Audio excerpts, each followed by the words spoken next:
My name is Alyssa Ilov. I am an Experience Innovation Director. I run a group at a large corporation that digs deep into understanding users, what they might want out of their engagements and different types of experiences, and then we design solutions to meet those needs.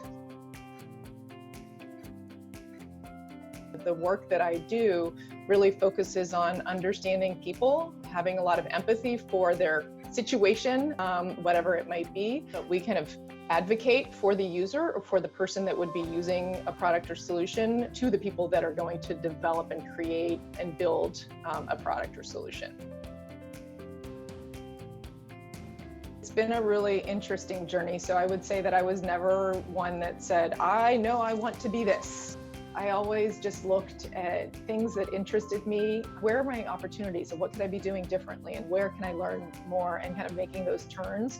I look back and it's like, yeah, that was a really great path, but I wish I could say, oh, I had it all planned out. I didn't. I just sort of followed my heart.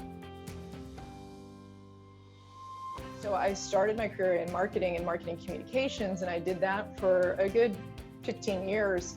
And then I ended up running a marketing group in an architectural firm, which was like, oh, this is interesting. And I didn't know much about architecture or design in that aspect.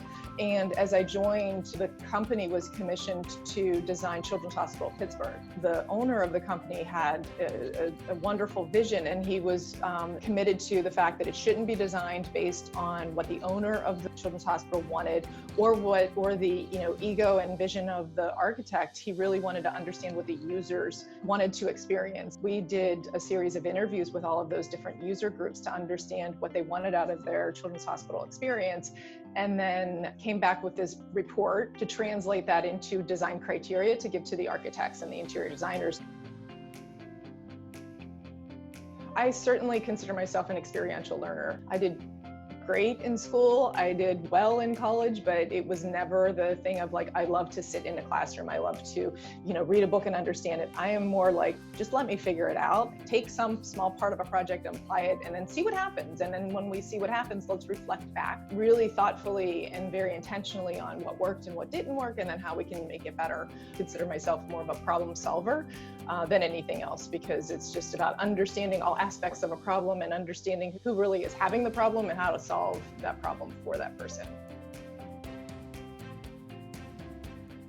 I think there is so much opportunity for this practice because, these kinds of methods, because it is all about empathizing, not necessarily assuming you understand what another person is going through. And I think in these times and with everything that's going on, that is a key skill, whether it's professional or just personal or social, really, understanding how to empathize and understanding, that there's so many other viewpoints and there's so many other people that are experiencing things different based on who they are and what they have and what they don't have.